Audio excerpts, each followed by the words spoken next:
of the first training for the participants. So congratulations on making it to this point. I've put in the directions of the opening in the chat. So, and this will be our check-in.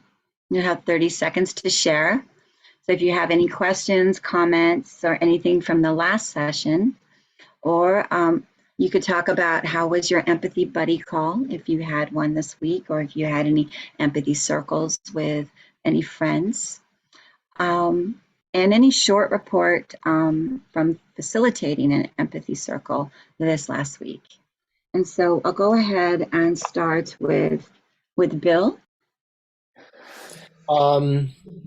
Yeah, I've been, unfortunately, Ina and I could not hook up on the buddy call, but I'm sure not for lack of trying. So great to see her here today. And what I've been, empathy-wise, I've been working on my empathy game. That's what I've been doing. Thank you. Thank you, Bill. Anne? Oh, okay. So my most recent was that I met with the person that we run empathy cafes together with, and we were choosing the topic. So we had a meeting today, and it was lovely the way that we've developed a good way to work together, and we explore what topic it is that we want to explore and bounce ideas and gradually improve and refine our ideas. I really enjoy doing that. Thank you. Thank you, Anne. Ina?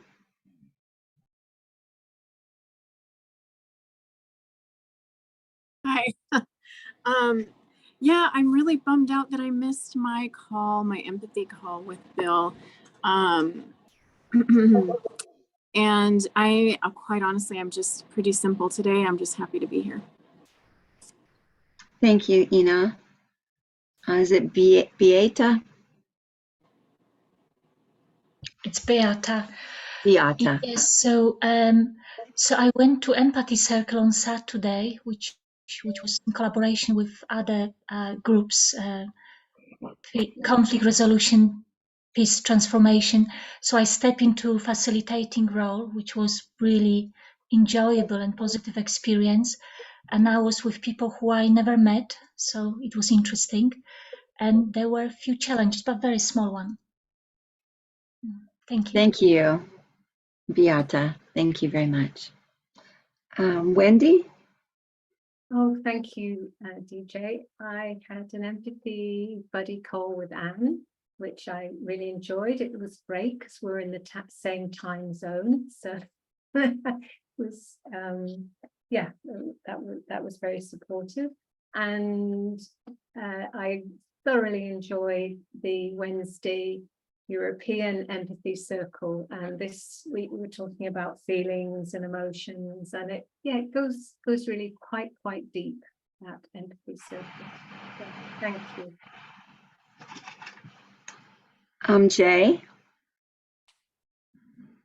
So I was supposed to have the empathy call with Beata yesterday, and that was my fault because I'm pet sitting and got distracted and I didn't make it, but I did go to the thing on Saturday, and that was really interesting. And one thing I thought was really interesting is because it kind of it was almost like a worst case scenario type situation. Like it was what I would consider a worst case scenario, and seeing how someone like handled it, it gave me a lot more like faith in myself that I'd also be able to handle difficult empathy circles. So that was really good, and I'm looking forward to be here. Thanks. Thank you, Jay. Celine? I unfortunately couldn't connect with my empathy buddy. However, I attended a circle Thursday afternoon, I think it was, about empathy circles and education. That was really interesting and fun, and I'm glad I got to do that. And I'm happy to be here. Thank you. Thank you, Celine. Is it Garan? Yeah, Garan. Hello, everyone. Now, this week, I was listening to a friend for around 30 minutes, doing active listening, and then I tried to make the appointment with my body, but it didn't work because of the timing between one continent and the other one. And yeah, glad to be here. Yeah. Thank you, Karan. Dwayne?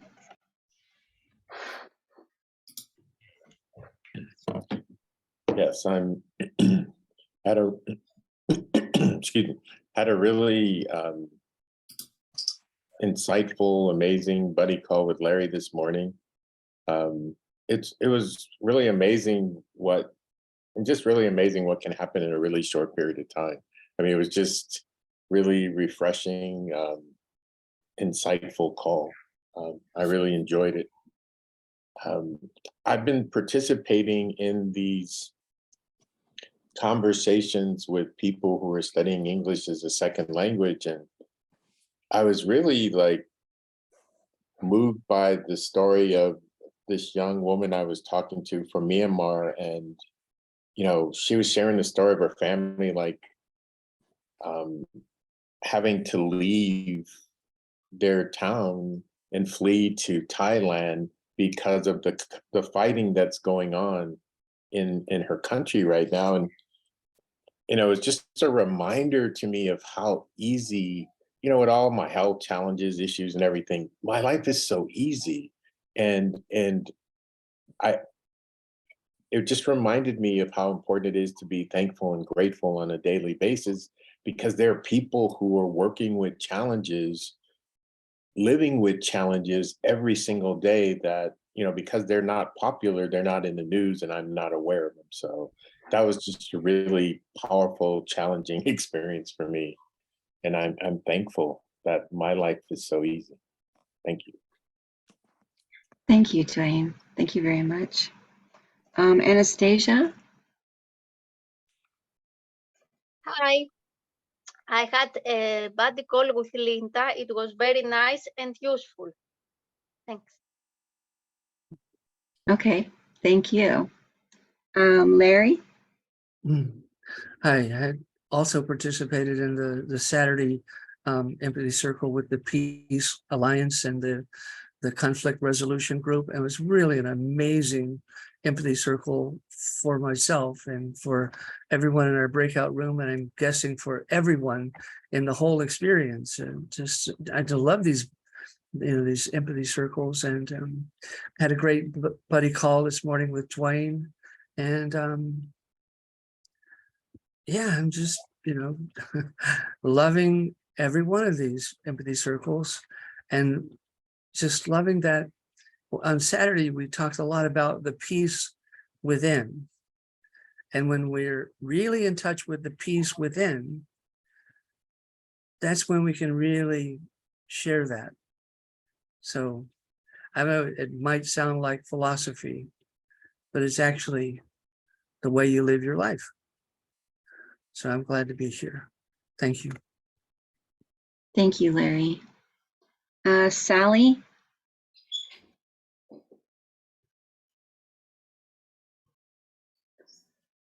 Well, nobody calls this week. I'm continuing with my husband, and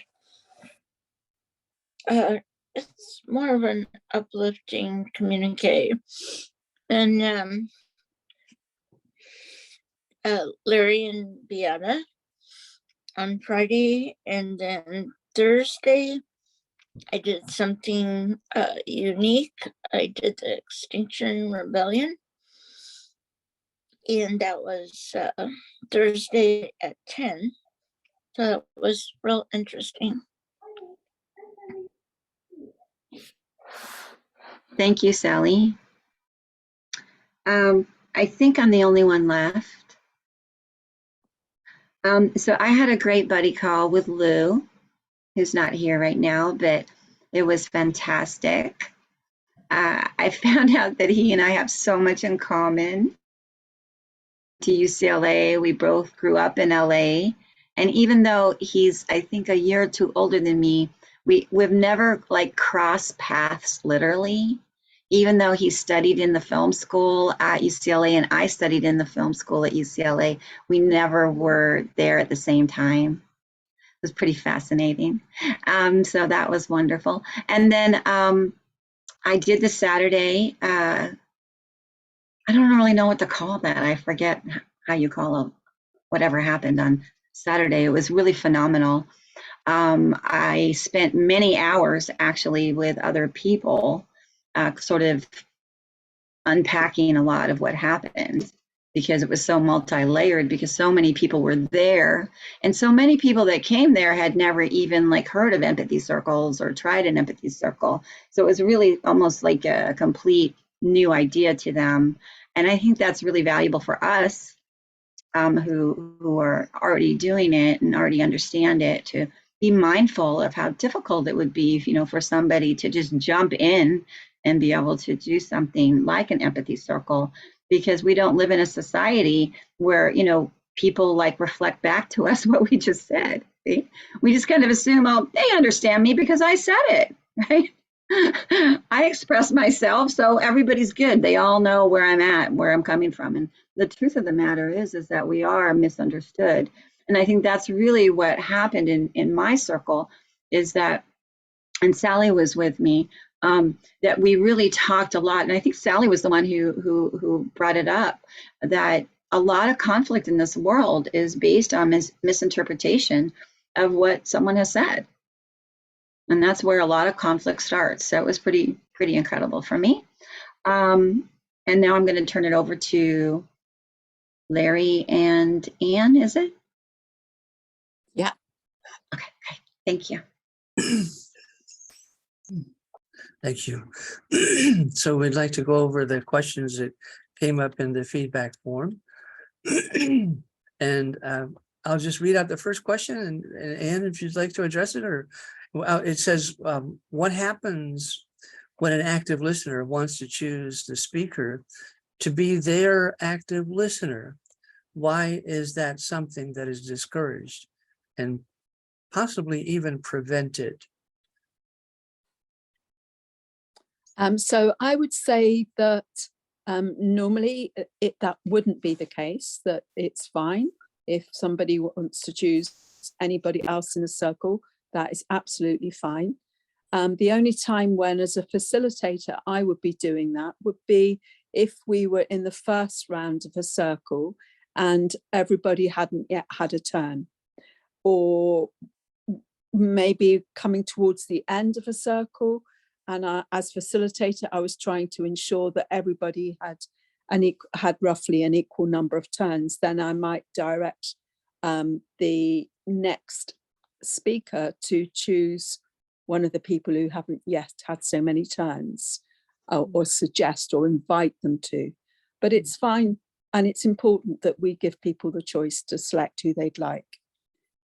But it's also good practice not to have anybody speak twice if there are others who haven't yet been able to speak. Larry, anything you want to add? I think that's great. I think it really shows how it depends on the needs of the group. In the very beginning, not everyone's had a chance to speak, so you wouldn't want to speak right back to the person who just spoke to you in the very beginning of the circle. But after everyone's had a chance to speak and to listen, then you really could choose anyone, including choosing to speak back to the person that just spoke to you, and also keeping an eye out for if someone in the group hasn't had a chance to participate for maybe a round or two, then you would want to make sure that everyone has an opportunity to be included. So it's not like a hard and fast rule of you can only speak to this person or that person. It goes along with the meeting the needs of everyone included. Thank you, Anne. That was beautiful. The next question is, how can I learn to summarize? Larry, I wanted to comment real quickly. Oh, thank you. Thank you, Dwayne. I'm sorry I didn't see your hand. Thank you. I had a really interesting experience on Saturday where there was a woman in the group who wouldn't follow the protocol and just absolutely would not follow it.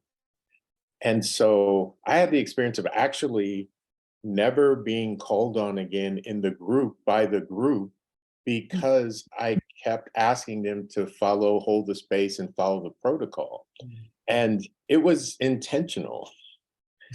And so it was an interesting experience because the more I emphasize what the protocol was and how this process works, some of the people in the group, they just would not include me in the conversation. I'm okay, because my self-esteem is not tied to other people. But it was a really interesting experience. And I could see for someone who's facilitating that has less experience, that it would have been a really challenging situation because, I mean, there was some collusion and I spoke once and I never had the opportunity to speak again. And I could have interjected myself, but I actually wanted to see how it played out. And then I brought things back together at the end and reinforced why we do things the way we do. And I was able to give examples based on what happened in the circle. Because after a while, even people within the circle, some of the other people were not comfortable with what was happening, but they had set the table and, so it was a really interesting experience. Wow, that is a great example of how the emphasis on the empathy circle is equality. And that's an equality of opportunity to speak, a freedom there, and also a responsibility for everyone in the circle to be equal, and for each member to notice something like what Dwayne just shared, and to be willing to step up and say, I think Dwayne hasn't listened for a while. Would you like to be my listener? So it's a distributed equality of responsibility and opportunity at the same time. And that's a phenomenal example to see what can happen if there's kind of it sounds like a strong personality or a strong direction. And then when other people rally around that strong leadership and forget about everybody. And that's what's happened in human history. We human beings fall into those patterns without realizing it. So I love this empathy circle, how simple it is to work on, standing up for equality for everyone, watching out for everyone. Thank you, Dwayne. Awesome example. Wow, that was great. So the next question is, how can I learn to summarize the speaker? Sorry, excuse me. Sorry, get back to this. Anne and DJ both had their hands up. Oh, wow. I don't even see that. Go for it. Thank you, Dwayne. Go ahead, Anne. Mine was just, I always keep a tally chart of people's turns as facilitator during the circle. So I've got it there and I can refer to it and use that to reinforce these basic things. And I do encourage you to do that. It's useful. That's fine.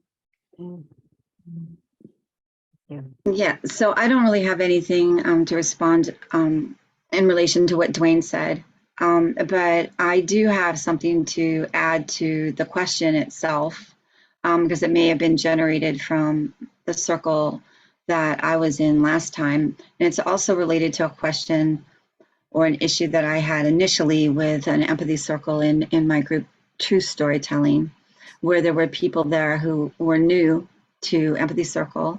And we didn't spend a lot of time going over the protocols. We really didn't. We were kind of rushed. And certainly we could have done a better job of facilitating and introducing the how-tos. But there were new people there who were just really into choosing the person they had just, listened to as their listener. And it was very important to that individual. Both of those individuals felt very strongly that they wanted to continue this momentum that they had. And really, the rest of the group would have been cool with it, I think, because they were talking about something that was very interesting to everyone, but also interesting to the two of them. And they were both brand new to empathy circles. But I was not the facilitator, and the facilitator interrupted them and said, no, no, no, you cannot do that. You must choose someone else.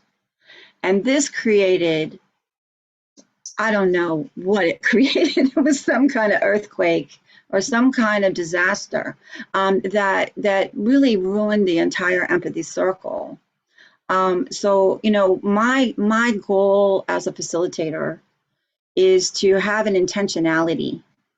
And that intentionality is for that connection for everyone in the group. But that doesn't mean that you can thwart or undermine an individual's intentionality. Because when you undermine an individual's intentionality, you disrupt the entire group, and connection cannot happen. So this is my philosophy on it. That's all I have to say. Thank you, DJ. And Bill, you had your hand up? Whoops. Okay, so just to quickly say, it's interesting, I think what both Dwayne and DJ pointed out is that when you facilitate and then the more you intervene, you're not seen as equal. You might feel equal, but you're not seen as equal.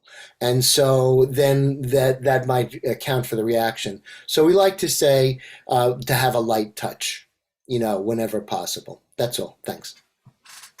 Right. And I'm going to double, triple check the hands up, and I don't see any, so I'm going to move on to the next question, which is, how can I learn to summarize what the speaker says rather than just repeat it? Anne, would you like to look at that one? I think that that's something that is a skill that we develop with practice. So practice, practice, practice. And there are occasions where it is more appropriate just to be sticking with the words, but others when it's more appropriate to convey the sense of what's been said and to paraphrase. And developing the skills of paraphrasing and summarizing, it does take a bit of time. So be easy on yourself. You'll develop those talents. Thank you. Any questions? Larry, back to you. Thank you. Any questions on that?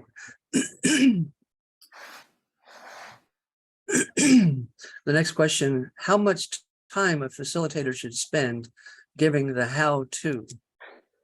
I'll just quickly respond with, I've always heard around just under 5 minutes. We try to keep it at 5 minutes. Any question on that?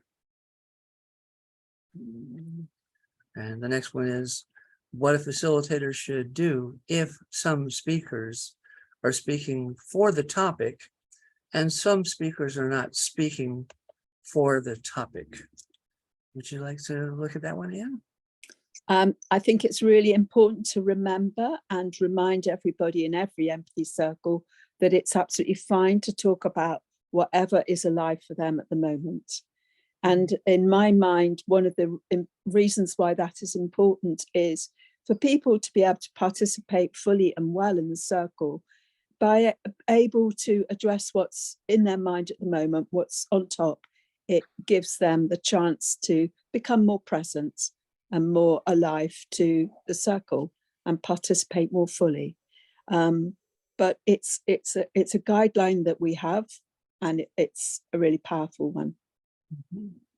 Thank you, Anne. So I'm hearing the topic is a suggested topic, and whatever's alive in you is always an option. You have the freedom to express whatever's alive in you in the empathy circle.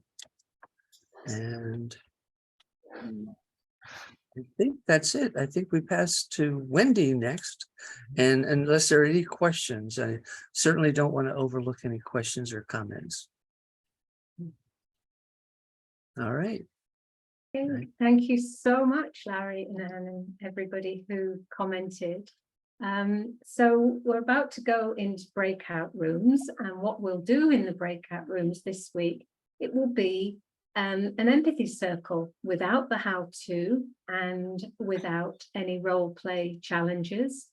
And this the point of this empathy circle is to help us to integrate our experiences and learnings and feedback about this training.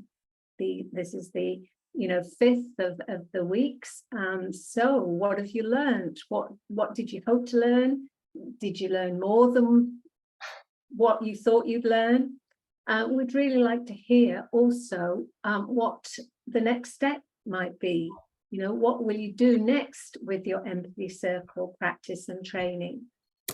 Now, one interesting thing for this empathy circle, if any of the 6 participants, if any of them would like to facilitate the breakout room empathy circle, you're really welcome. So give that a little think. You might want to actually facilitate this circle. And for some of you, it might be the first time. Don't feel you have to, but if you'd like to, you're welcome. And in the chat, I've posted the topics to consider during this empathy circle. What are your most valuable learnings and benefits from doing this training? What are your next steps in applying empathy circles and helping to build a culture of empathy? Or, of course, whatever is alive for you.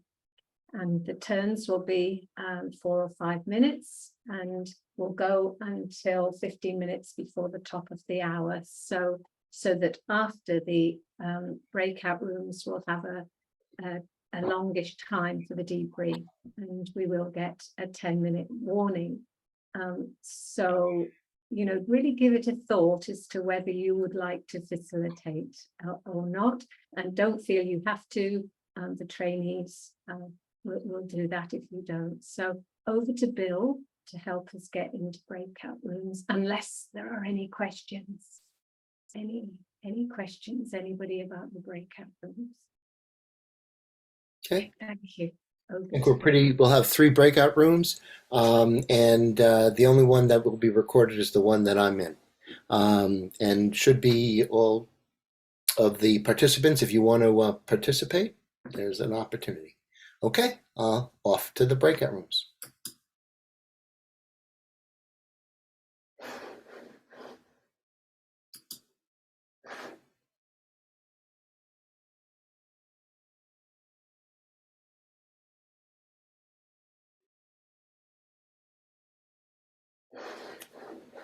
Okay, and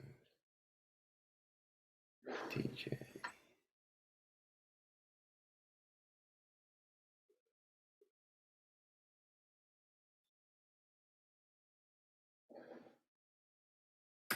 Right. Yeah. Oh, Bill is okay. Recording. I have to remember that. Yeah. Lovely.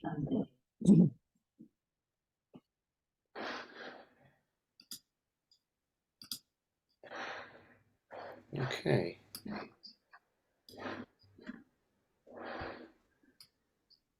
Yeah, I just joined this because I saw that Anastasia didn't join. So I don't know if she's in the main room or not.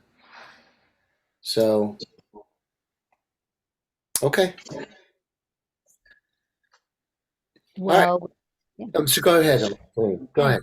Well, I was going to ask Ina or Beata if you would like to facilitate the circle. I want to relax today. I don't want any responsibility. I want to have that privilege. Hey, that's a clear message. I Ina, have to how about say, you? yeah, I have to say I feel the same. No. Okay. Be an easy circle. Mm. No challenges.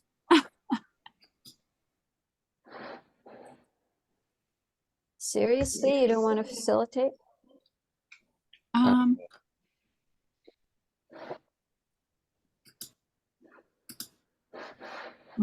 Okay. Maybe I can take advantage. Anastasia was out. She just came into the main room, so she may also want to facilitate. So there she is. Okay.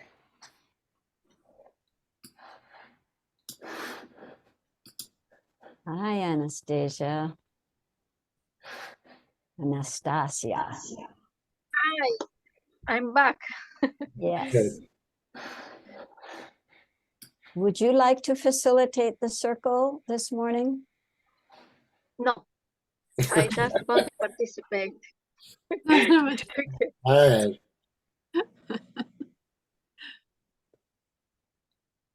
Okay, well, I can do it. And Great. another thing is we could split the time. Oh, my phone. I don't have my phone with I can me. keep time if you'd like. All right, you keep time. I'll do And the rest. you want to do 4 minutes or 5 minutes?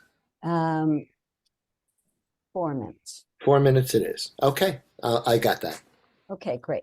So we're together an hour and 10 minutes today.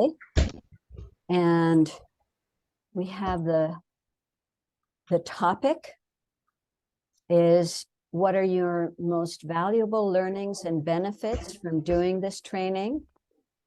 What are your next steps with applying empathy circles and building a culture of empathy? Or always the choice is whatever is alive for you. And I will be the first listener. And who would like to be the first speaker?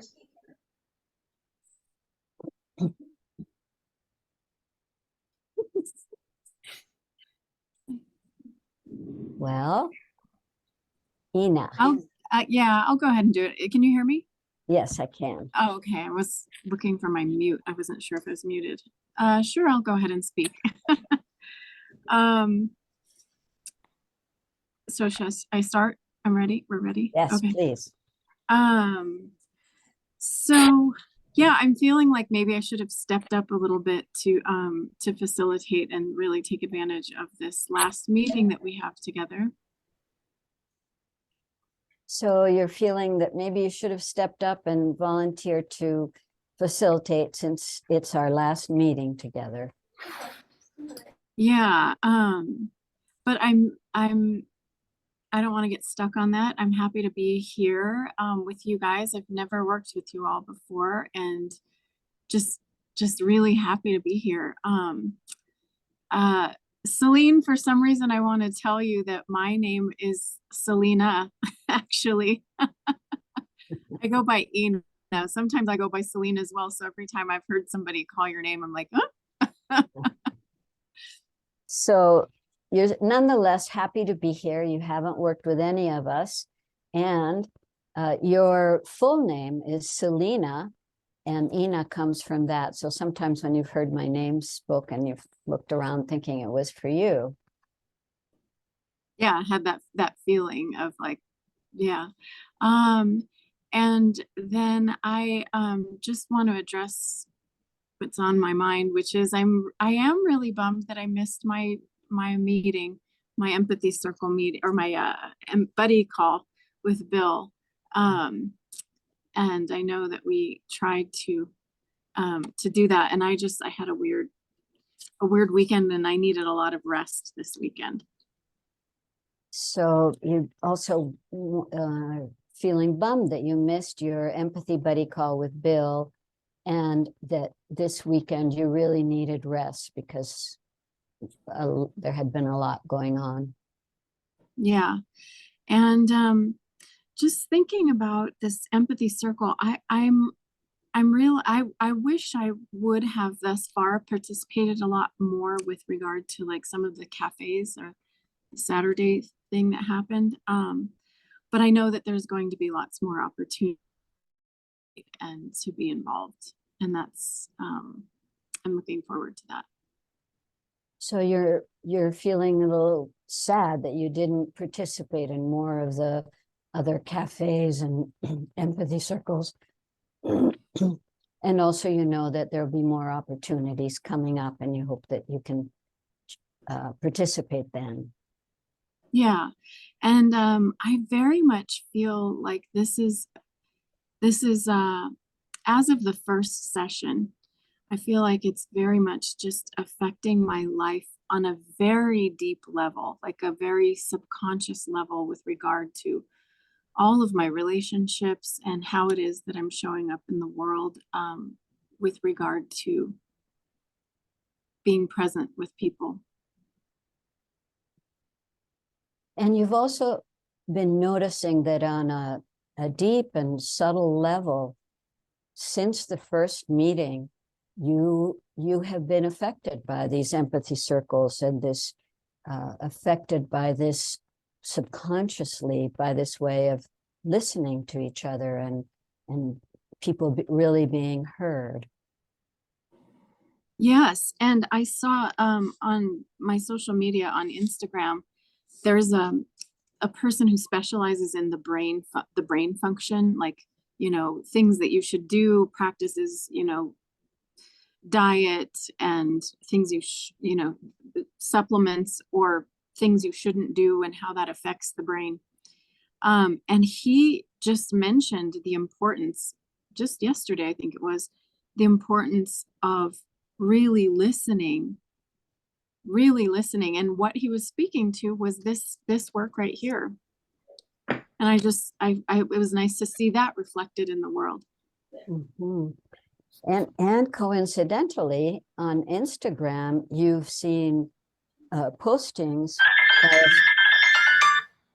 of, I think that must be our time, specialist in brain functions and brain practices to help the brain.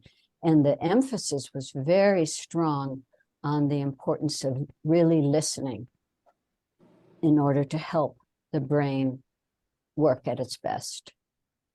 Not necessarily that to help the brain. It was just more so a side thing he was sharing about being present. It was kind of an ancillary bit of information, but yeah, it was nice to see that in the world, being reflected back in the world. Makes sense. So he was including, not focusing on this as a brain practice so much, but a practice of being included, being seen, participating in the world, how important listening is. Yes. Yeah. Thank you. And I feel fully heard. Okay. So I'm going to take a moment here and offer you again, if you would like to facilitate, I'm happy to turn it over to you. And I think Bill will still keep the time if you want. But anyway, if you would like to do that. Okay, sure. I mean, should I start over though? I feel like I would want to start over with like instructions and all of that. No, no, you don't need to do that. Yeah. Don't do the how-to or challenges. So it's just a regular empathy circle. It'll give you an example of what it's like out there in the wild. Okay. Okay. So then basically, what we switch is that instead of me, will you become the listener? You start out as the listener. oh, okay.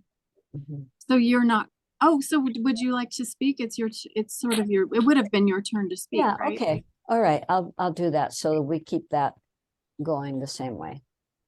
Okay. Okay. And Bill is keeping the time?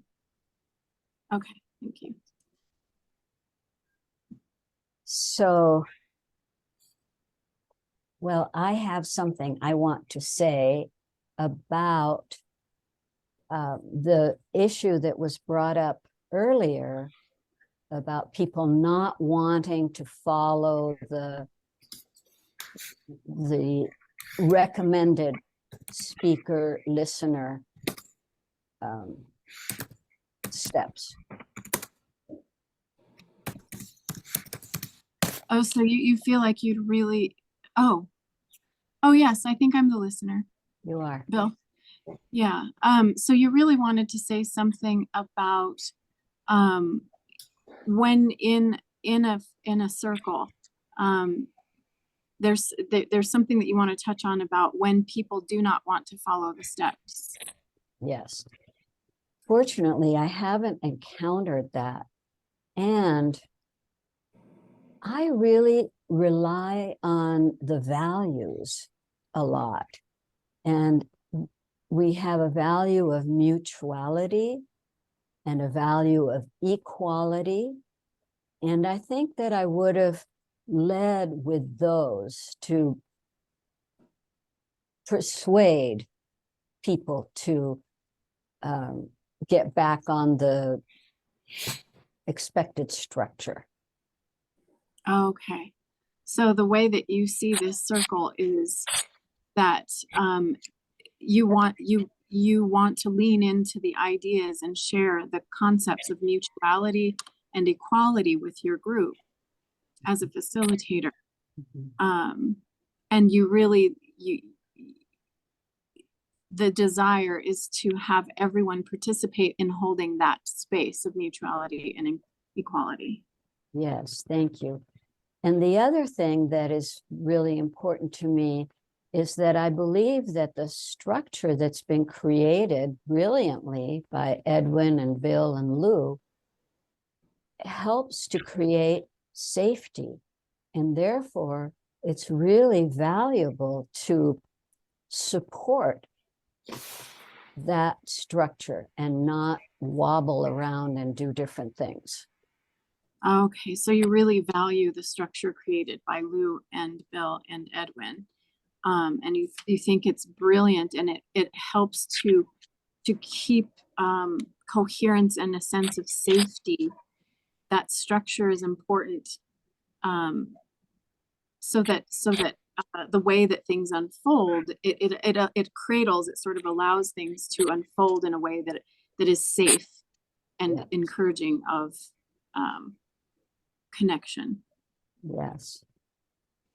And I found out the hard way by once messing up the structure, and it was a disaster because people were, everybody had something to say, and it's like, oh dear, no, go back to your roles. Oh, okay. So you've had firsthand experience of sort of disregarding the structure, and it was mayhem. And you really learned in that moment the importance and the value of the structure. Yes. Thank you so much. I feel fully heard, Ina. Okay. Thank you. Since I listened, I think I normally would speak, but since I've already spoken, I'd rather not speak again in order to give everyone else a chance. So, how to do this? I think if no one is opposed, I'd like to maybe choose a listener and a speaker just to sort of spread it around a little bit. Is that, I don't want to deviate from the structure too much. Right. You have the essence of the structure. Generally, if you can ask to pass, and then you can pass your speaking turn and select somebody and see if they want to do it. If they don't want to do it, you choose someone else. It's pretty easy. Oh, and then, okay. And then they choose their listener? Yes. Okay. Okay. So yeah, I would like to pass. That does make it simple. I'd like to pass. Beata, how are you feeling? Would you like to be the speaker? Yes, that's great. Anastasia, will you listen to me? Yes.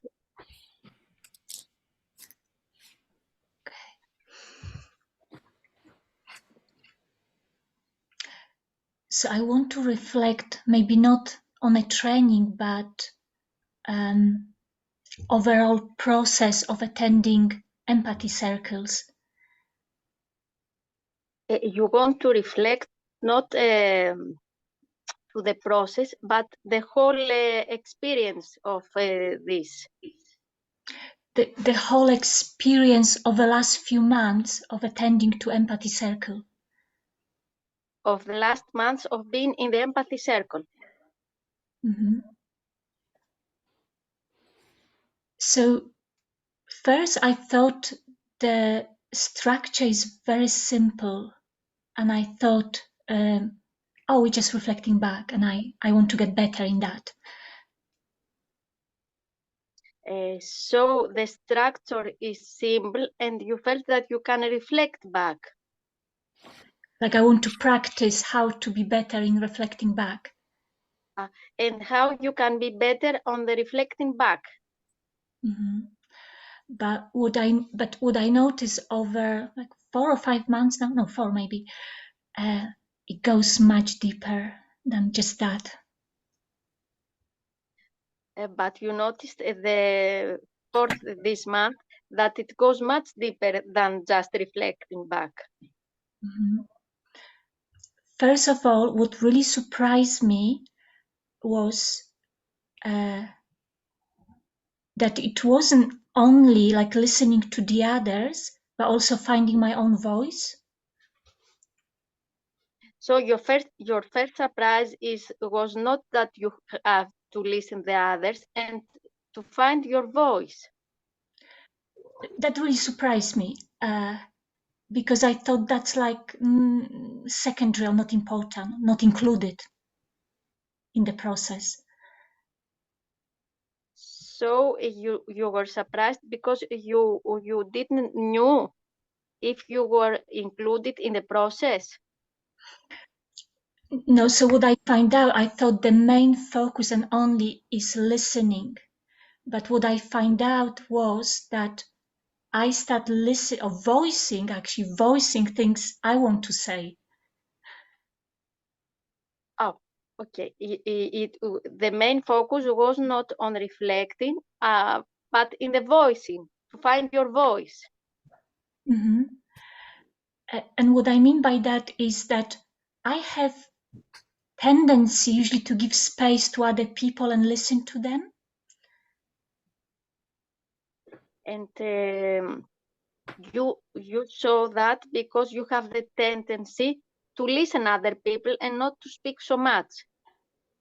I do speak, but my impression is always, oh, people are not interested. They don't listen, that kind of judgment.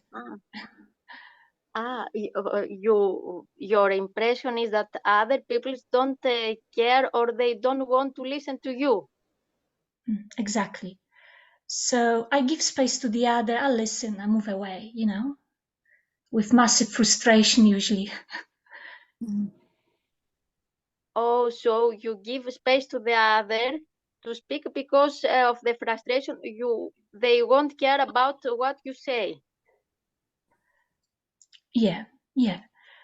So what I actually experienced in Empathy Circle was that, oh wow, actually, I can speak and people listen, and I start really enjoy that.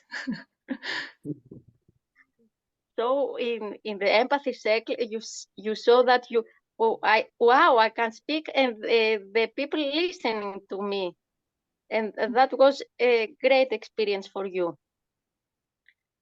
It's a surprise, but also what I notice, it does like a healing to my own voice. It strengthens it. Like I have right to say what I want to say.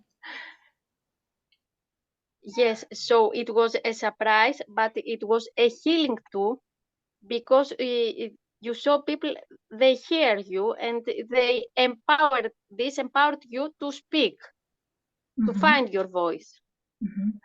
So in that, I started really connected with the heart of Empathy Circle. So you start to connect with your heart in the Empathy Circles. Like with the heart of Empathy Circle. It's not my heart, but the heart of the process. And so you began to connect with the heart of the process of the Empathy Circle. Yes, exactly. Thank you, Anastasia. I feel fully heard. Thank you, Beat. I choose Bill. Listening? Okay, Bill.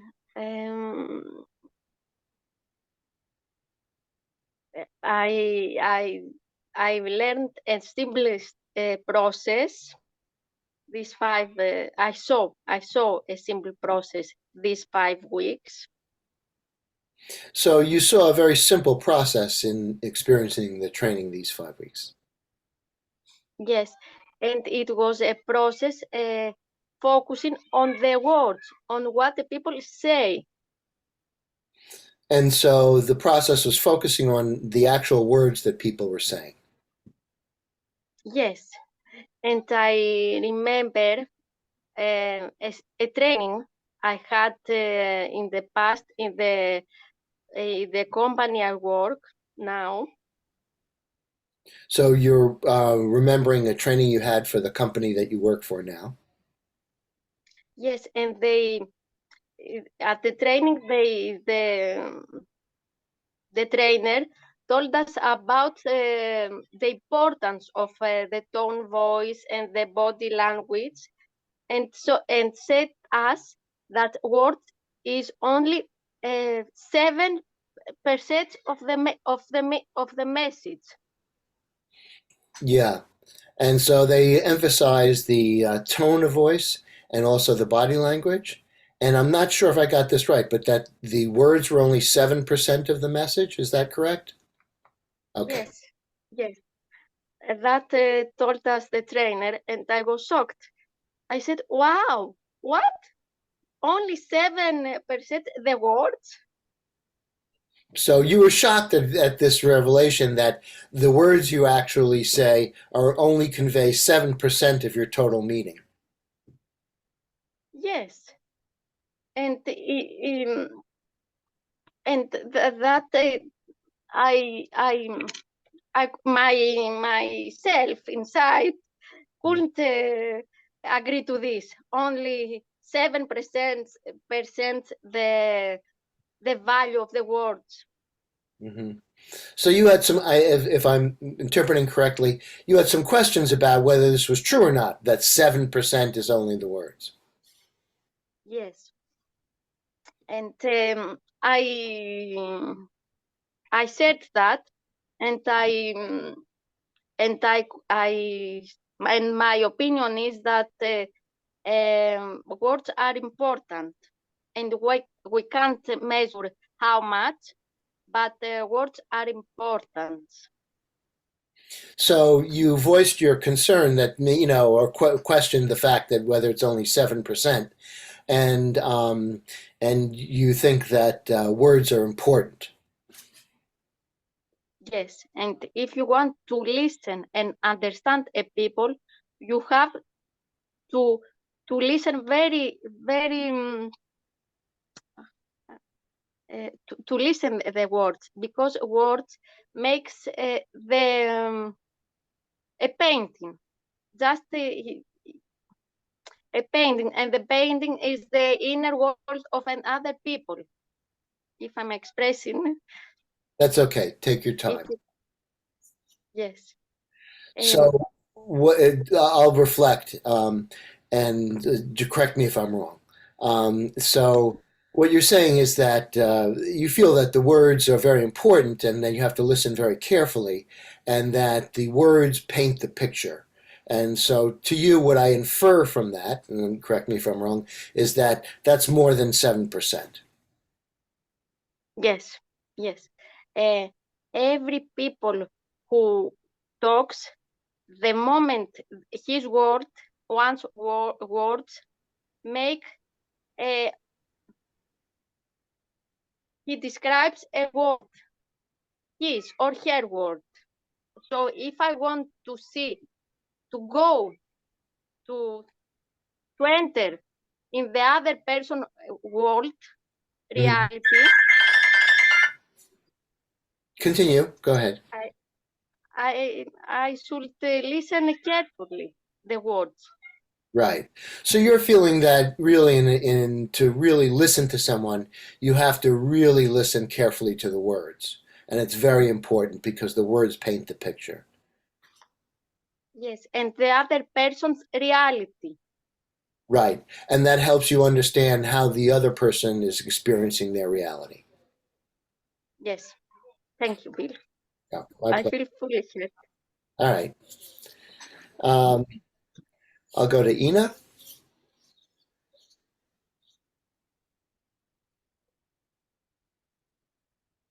Okay, you're muted. Yeah, there you go. All right. All right. So I'll react to what Anastasia said. I agree with Anastasia that the words is probably more than 7% of the meaning. I'll stop there. Okay, so going back to what Anastasia said, you agree that words are likely conveying more than 7%. Right.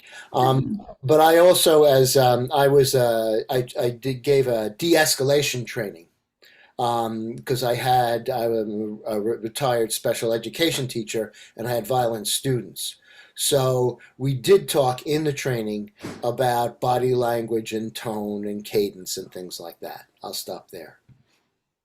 Okay, so so going back to a de-escalation training that you were teaching as part of, I'm sorry, I didn't hear, I heard, but I'm forgetting that Okay.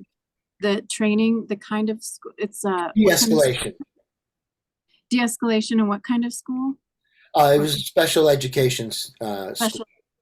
Okay, so de-escalation in a special education school, and the kids were violent, like kind of known for being, or had a track record of being violent, and so the body language and the energy that they're coming with was an important factor in that de-escalation training. Did I hear that Right. correctly? Yeah, and there are elements. I wouldn't. I agree with Anastasia. Not 7%. It's important. If I had to estimate, I would say 60% or something like that. But it is also important the cadence and the tone. For instance, if I were going to talk to a student, try to de-escalate them, I wouldn't be standing over them very closely. Okay, so you're saying not necessarily 7%, but maybe a little more like 60%, but that doesn't mean that those other factors like body language and physicality and those things are as important. So for an example, as an example, if you're trying to de-escalate a situation between a couple of students, then you wouldn't be like standing over them. Right. Right. And, when you try to set a limit, if you're, really upset yourself and you get stretched like this, and, you're trying to say, don't do that, the kids laugh at you. But if you say, don't do that, going from the chest, which is acting, they react. It's much more effective. Okay. So if you, in figuring out boundaries or limits, you take self-assessment, and rather than going into a head voice or stressing your neck or your vocal cords, you'll center and ground in the chest, and that's where you'll speak from, as opposed to a space yourself of being escalated. Right. And when I hug my wife, I get 2 I love yous. I get I love you, and that means let's explore this, or I get I love you, and that means that's nice, let's move on. Okay, so speaking of vocal intonation, whenever you give your wife a hug, it can mean a couple of different things. It's either, I love you, and she's present to the moment, or it's in a higher tone, I love you, and she's off to the next thing, or putting that there and moving forward with whatever she's doing. Right. And for all you young people out there, that's a good lesson. So I feel fully heard. Thank you, Ina. Okay. And yeah, you just like to share. That's a good point to remember for all of us. And you feel fully heard. Okay. Sorry, I could have ended there, I think. So I'm a listener, so I will I will now speak, and I will choose Beata. Will you be my listener? Sure, yes, I'm listening. Okay, thanks. Yeah, I'm just sitting here thinking about that lesson that Bill just shared with us about how it is that you're being, the intonation that you're bringing to your relationships. So just reflecting on what Bill was bringing into like his sharing, what intonation means when we bring into relationship. intonation Yeah, of and the I'm voice. yeah, and I'm thinking about how it is that I want, rather than coming from how I feel necessarily, while that may be important, maybe sometimes what I can do is come from where I want to be. So if I'm feeling stressed about something, rather than expressing the stress, if I think about it, maybe I can think about, where would I like this really, in what direction would I like this relationship to flow? And maybe I can start moving myself first in that direction. Mhm. So you're reflecting on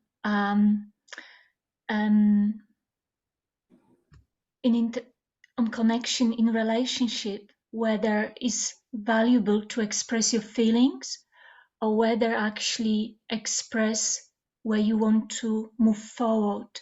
And you are giving example, for example, if I feel stress, do I express how I feel or do I express where I want to move on? Is that correct? Yeah, yeah. And I think both are important, but I guess it's important also to realize I have a choice in the moment. And you're saying they both actually valuable, like almost equal, but it's good to realize you have a choice. Yeah, a choice in the moment. And so I'm just thinking about a particular relationship that is kind of teetering right now. It's kind of like not doing so well. Mm-hmm. And you bring into your mind a relationship that sounds like has some challenge. Yeah, and I'm thinking about just intonation, when sometimes you don't have the opportunity to get in a lot of words. That maybe adopting an interior like intonation of how I would like things to be, whether that can be effective. Mm-hmm. You're reflecting whether in a situation when sometimes you cannot use a lot of words, whether if that is that internal preparation and making intonation for that connection, whether that could be more effective. Yeah, I'm liking that concept right now. And even though I know it's important that we hear each other and hear the words, maybe there are other ways to be, I don't know, empathetic to ourselves as well. I don't know. I'm trying to figure that out in the moment, but it's a fascinating concept to me. Mm-hmm. And sounds like you're contemplating this kind of like question that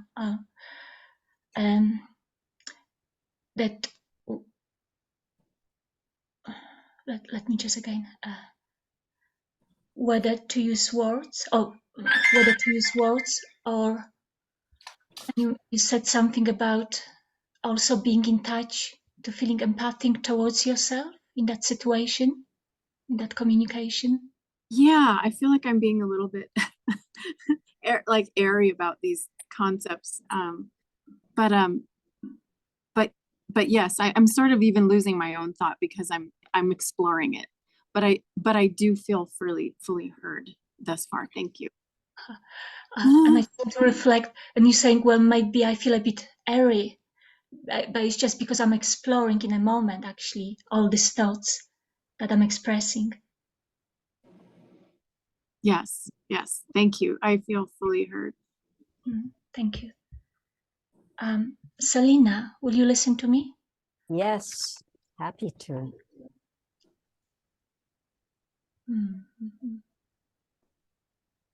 I'm just wondering what to speak about. You're wondering what to speak about. You're thinking, what do you want to share? Because there were already a few inspiration that I could follow.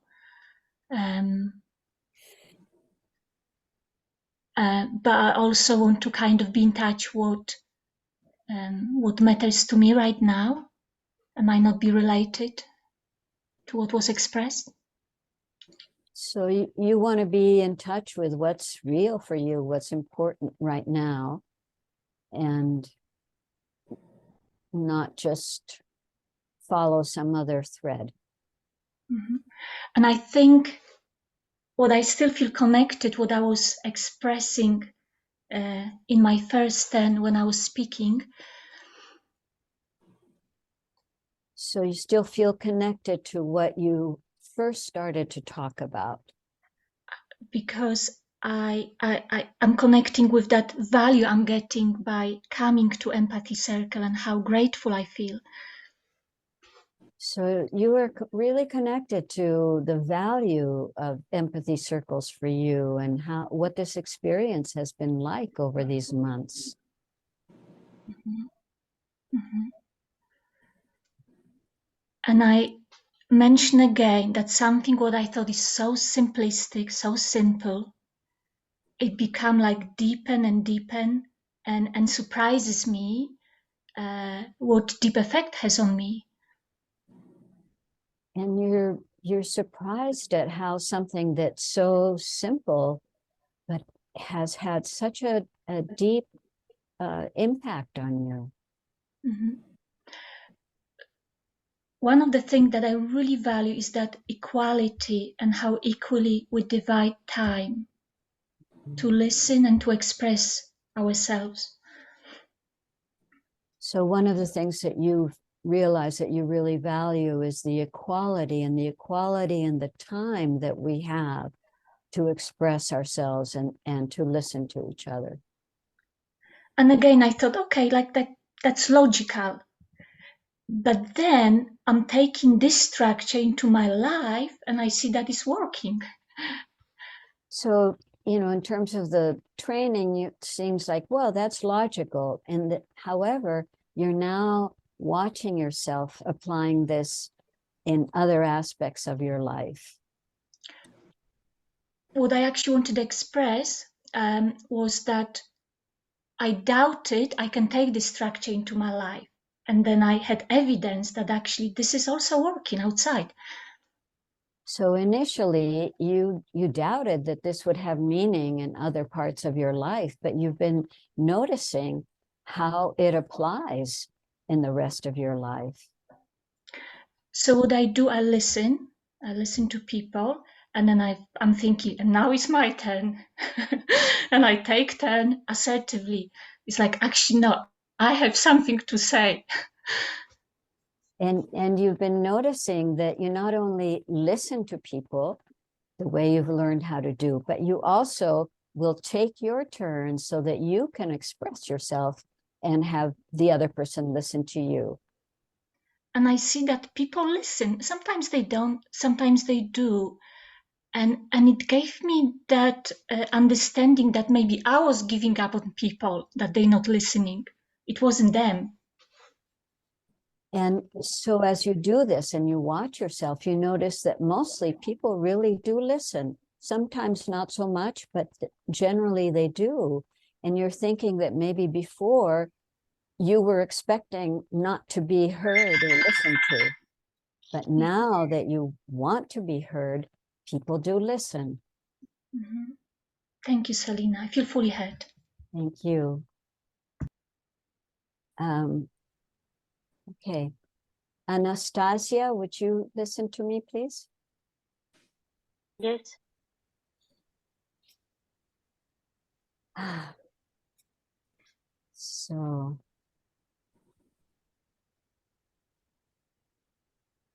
So I find that applying this in my life, when somebody is saying something I don't like, I can remind myself that all I have to do is listen. Okay. In the beginning, you had some time before you speak. And when you apply this to your life and I don't remember exactly, but you said that when the communication is challenging, then you remind to yourself that the only thing you have to do is to listen. Yes. However, when I don't get the listening back, it's still very challenging for me to not get irritated and express my irritation. But sometimes when you don't get the listening for you back, it's challenging to not to express your irritation and not to get irritated. Yes. And sometimes the best I can do in that moment is to just be quiet. And then the best you can do is just to be quiet. Because I'm afraid if I start to talk, I will say something, I will speak from anger.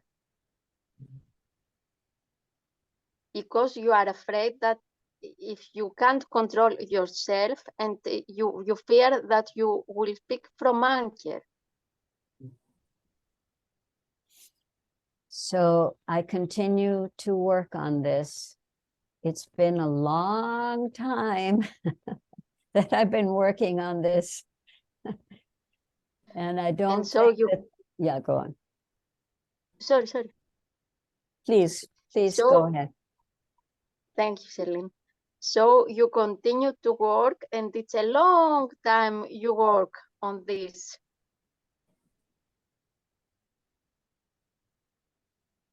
And I will continue because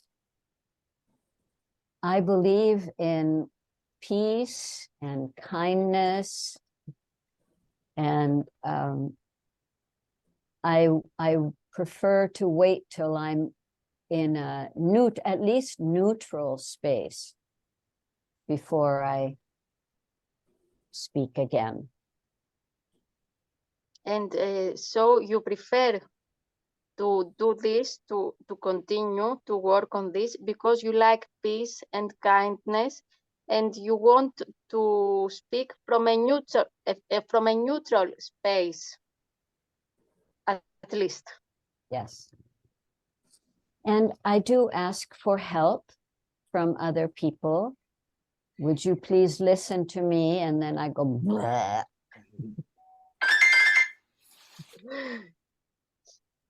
And you ask from other people to help, to support on this, and ask, can you listen me before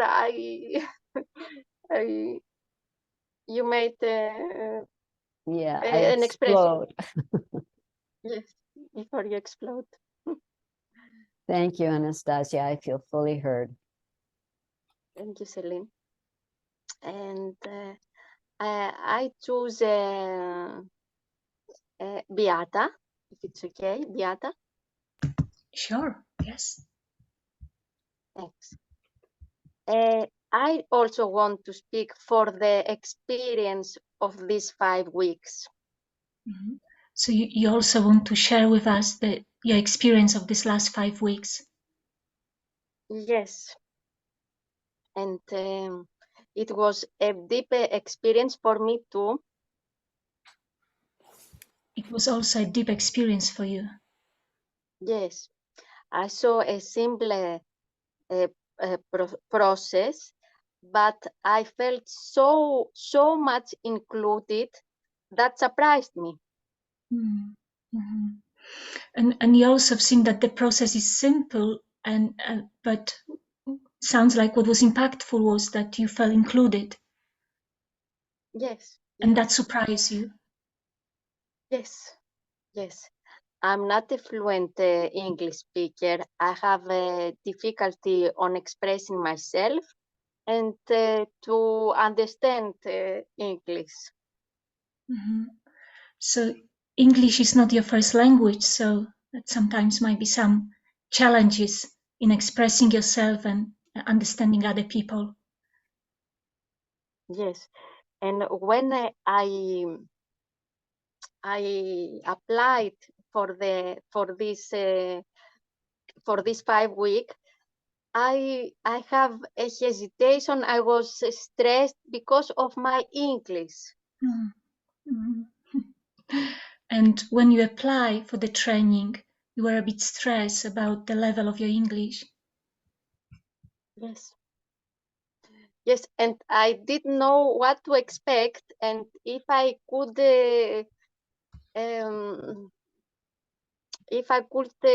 complete this training. You didn't know what to expect. You also were not sure whether you will complete the training. Yes, but not one moment I felt that my English was the problem. I know that I have problem with my English, but the other people around me, they never let me to see this as a problem. Mm. Mm. And your experience was that although English is not your first language, it was still never, it didn't come across like it was ever a problem. Yes. For me, it was a problem. It was difficult for me to express and to understand, but the other people were so supportive that they never made me feel that my English is a problem. Mm-hmm, mm-hmm. So although internally for you, maybe it was a problem, people, people never, it never present for other people as a problem. Yes, yes. And I also found people dedicated to empathy and visionaries, having a vision for empathy and a better world. Mm-hmm. Could you say that again? Just how you started. I think I missed that one. Yes, yes. I also met people with a vision for empathy and a better world. Mm-hmm. And you feel that you met people who have vision for empathetic world. Yes, and that gave me hope Mm-hmm. About that there is people with kindness, and that gave me hope about the kindness, about the love, about the connection. Mm. And that gave you hope about connection, about love, about empathy. Mm-hmm. Yes, thank you very much. I feel fully heard. Thank you, Anastasia. Okay, Ina, will you listen to me?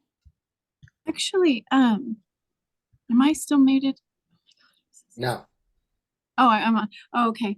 I don't think Bill has had a turn in a minute, and I'm wondering if you would not mind going over to Bill. I'm just doing the facilitator role here, but also I'm wondering if you guys would be open to a 5-minute bio break. Sure. A 5-minute bio break? Okay. So Sure. we'll be back. Well, maybe a little bit more than 5 minutes is Or less. Less, yeah. less About than 5 3 minutes. minutes. Usually about 3 3, minutes? but if you Okay, so 25. Mhm. Back Okay. at 25. Yes. Okay, thank you guys. See you in that, and that works for you guys. Beata and Bill. Yeah. Works for you. Yeah. Sure. Okay. So what Anastasia was saying was very touching. So you were very touched by Anastasia's sharing. I have that soft spot for, the issue she was bringing about not being a native English speaker that can bring a lot of insecurity sometimes. Yeah, and you have a similar experience about being concerned about not being a native English speaker, and that can give you some anxiety from time to time. Mhm. So at the moment, I live in England and I work in England, where my English needs to be on a level that can satisfy people in a professional environment. And I can get criticism about my English. Yeah, so you live in England and you work in England, and so your English has to be up to professional standards, and if it's not, you can get criticized. So there's always that like kind of insecurity. Am I expressing myself appropriately? Do people understand me? Can I understand everyone? So there's some we call sorry, it's an English idiom, second guessing about your own whether you're being understood and whether you're understanding people to the depth that's necessary in a professional situation. Uh, but when I come to empathy circle, it's similar like what Anastasia was expressing. It seems to first of all be welcome. People feel happy that actually the group is international, and I I start to lose that self-consciousness how I express myself.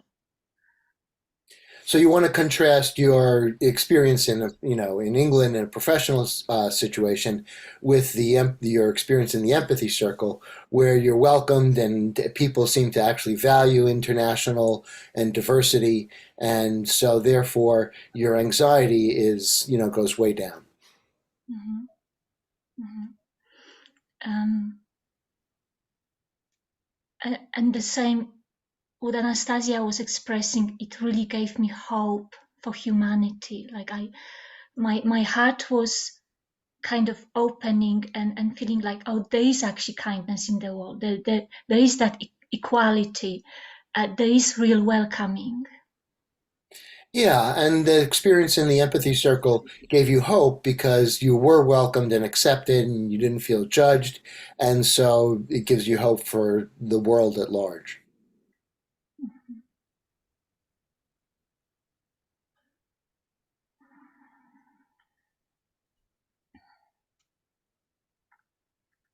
Yes, I think that was my just like immediate response to what Anastasia was saying. That's what I wanted to express. And I think I want to move on to something else. Okay. So yeah, that was, you want to move on to something else. Yeah. And that's something else. I don't know what that is. But what again fascinates me in empathy circle is that I don't know what I'll be talking about. And it's just happening. Yeah. So you don't know exactly where you want to move on next, but in the empathy circle, there's a certain improvisational aspect to it. You don't know what you're going to be talking about, but you don't have anxiety over it. It just seems to occur. It happens. Mhm. And that's what I love the most. I always feel like that's me, where I can just tune into and like very spontaneously express myself. I love that. Yeah.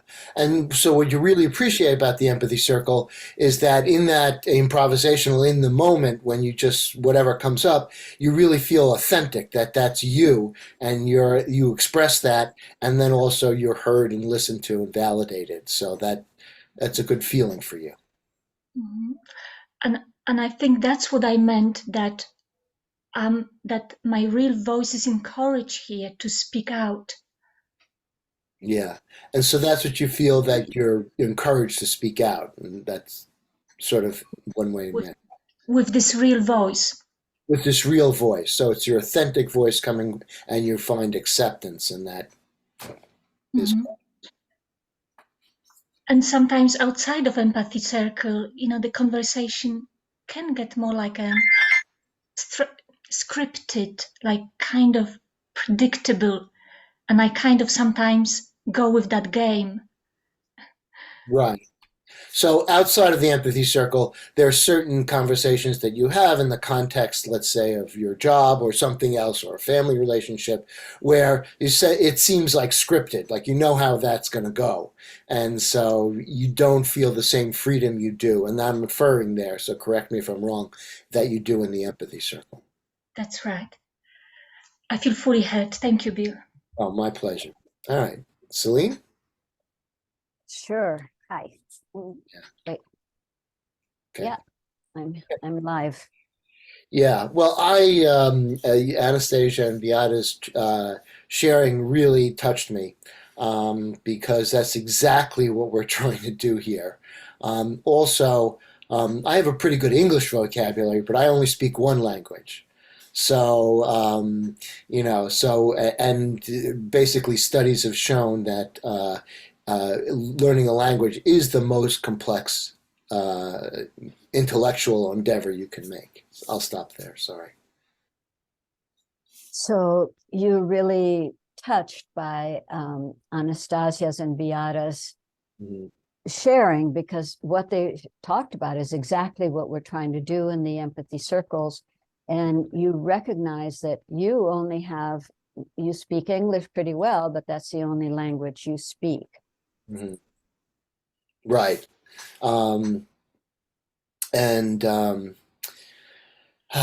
So anyway, so I'm just sort of just kind of letting that soak in, and just very happy that that's the experience that people are having from all over the world, because it's going to take everyone all over the world agreeing on common goals for us to meet the challenges that we face.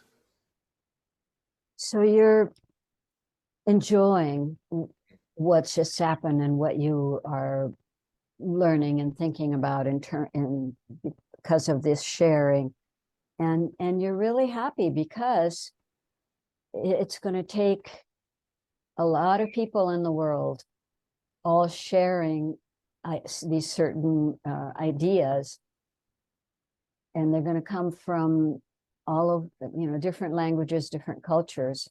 But if we're going to create a culture of empathy, there has to be agreement on that. Yeah, and I think the importance of what happens here is that in our societies, we are constantly bombarded by messages of divisiveness and tribalism, and everybody's out to get you. I'll stop there.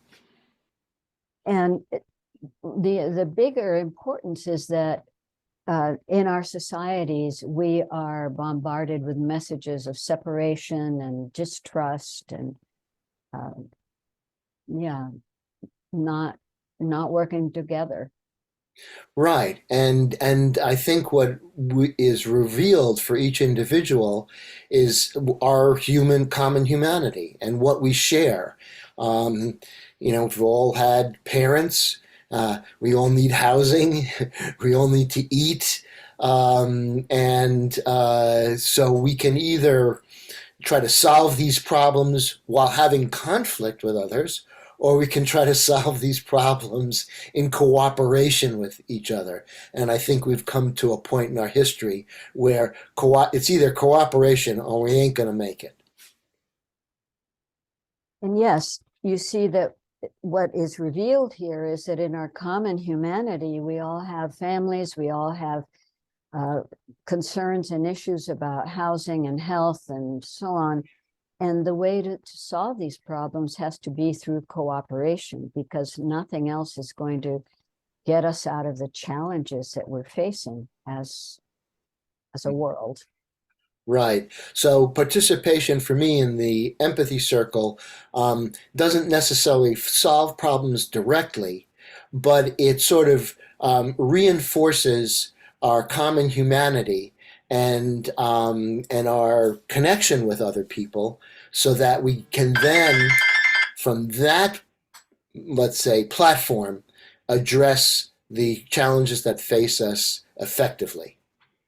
And then I'm done. Thanks. So the participation in the empathy circles isn't going to actually address and deal with the issues that we are all facing, but it reinforces our common humanity and our capacity to collaborate and work on the difficulties that we all know we have as a people and as a planet. Thank you, Celine. I get it. Okay. Thank you, Bill. Okay, so Ina, would you listen to me, please? Yes, happy to. Okay.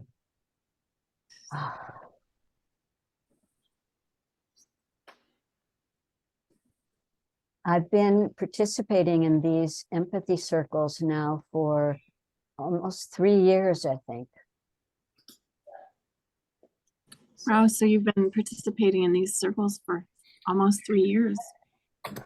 And I love having people from around the world that I meet and can talk with in this way.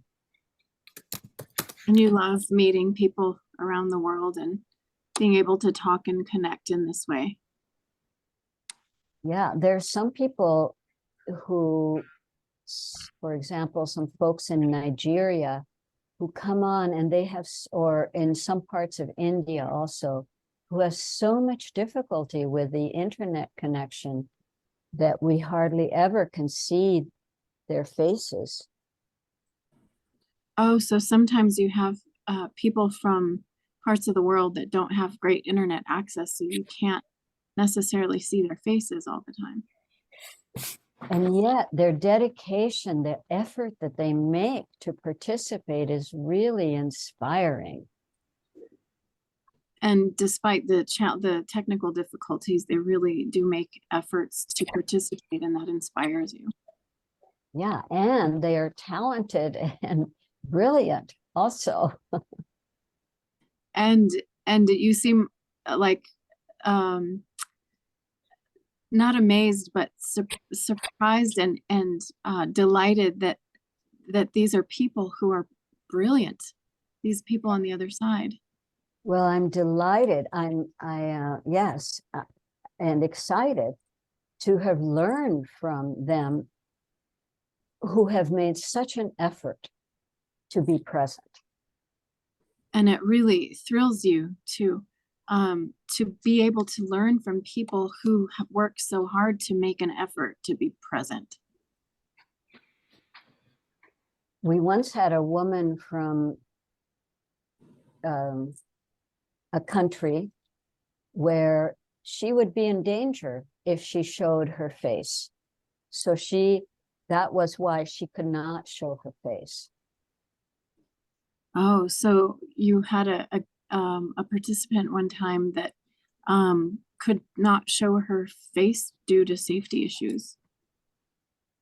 And I was so touched that she wanted to be here and that this was available to her. And it really impacted you that her desire to be present with something, a process like this, and you were happy that it was available to her. So I think the possibilities that come from these empathy circles, these international empathy circles, have not yet been fully explored or experienced.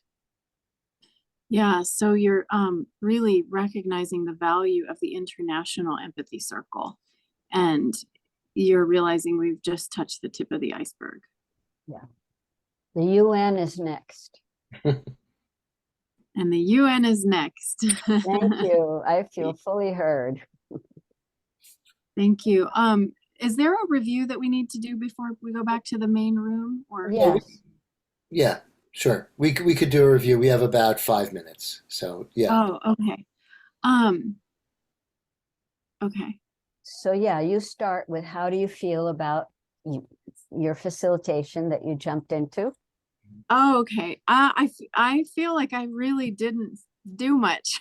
I didn't have to give the explanation and I didn't have a timer, so I felt it was pretty easy. And I guess that's a good thing that I was able to feel some ease with regard to facilitating. The conversation went in a direction that I'm like, oh, I'm so excited to I wanted to share on it, and I'll just touch on it quickly.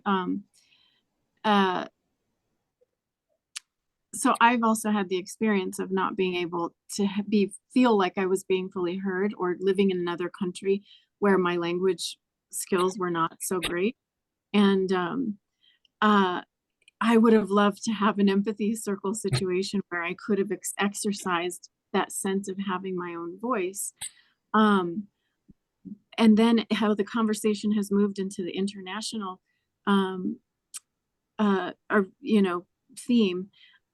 This is super important for me right now, for all of us, but specifically it's been an area that I've been putting a lot of energy into, because so I'm working as an advocate for the Department of Peace Building, and a lot of my focus, rather than getting Congress people supporting, I've been focusing on the war in Ukraine. And in my heart, every single day, I'm constantly seeing my Russian friends and seeing Ukraine, and just contemplating my love and my empathy for the situation in all spaces. And it's hard to have empathy for my Russian. I speak Russian and lived in Russia. It's challenging for me to have that empathy, but not that challenging, because I already have that love steeped in my heart. And of course, it's no problem for me to have the empathy for Ukraine. And then I bring the Western side. And so I'm just, my mind is a little bit like, this is where I live every day. But it's just from simple things that are not so simple, the concepts of struggling with language, but being willing, and struggling with perspective and misunderstanding, but being willing to be present and to have those conversations. And I think there are more people that want to do that than not. So I know I didn't really review my facilitation, but I didn't feel like I did very much. So thank you guys. Thank you, Celine and Bill, for overseeing my sort of facilitation. And thank you, Beata and Anastasia. So wonderful to have this time with you guys in this group. I talked a lot. Well, very, very quickly, does anybody want to add a little something to Ina about her facilitation? Anastasia? I like the energy of Ina. She's so smiling, and I like this energy. I like at the beginning, because she gave her turn, but at the second time he passed her turn. I don't know, because then she was the listener. Can we pass our turn as listeners, or as speaker only? I don't know this. Thank you, Thanks. Anastasia. Well, we did something unusual. We changed something that I haven't seen done before. So I would say forget about that. I don't know, Bill. What can you add? But I appreciate, Ina, your tracking. I felt safe that you were keeping track of things. I thought you did a great job with that. Thank So I'll you. say that. Anastasia? And I like that she recommended a break. I like that too. Good point. Okay. Anyone else? We have how much time do we have? About a minute. I'm waiting on it just in case. Beata, do you want to say something? It's just that I felt your loving holding, Ina. I could feel that. Right. And I'll just say that sometimes there's several facilitators, one a woman, Carolina from Poland, who actually co-created another sort of facilitation training, said that when she feels that she's not even there, that's the best facilitation. Mm. So light touch, and then just, and only intervene when things kind of go off the rails. Mm. Thank you. Okay. Yeah, thanks. Eileen, anything? No, I'm All complete. right. So we'll be back in the main room in about a minute.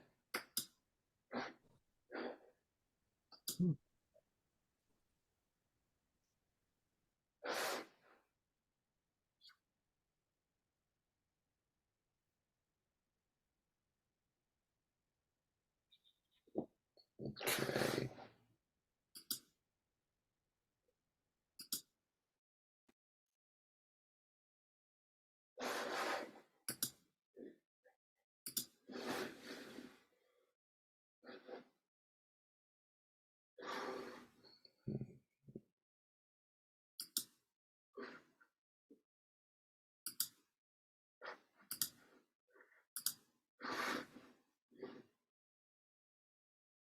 Okay.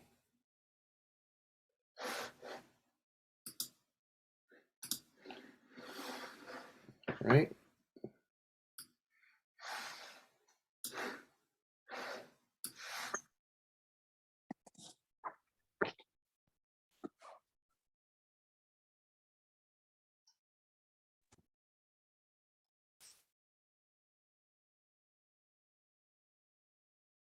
Welcome back. People should be coming in.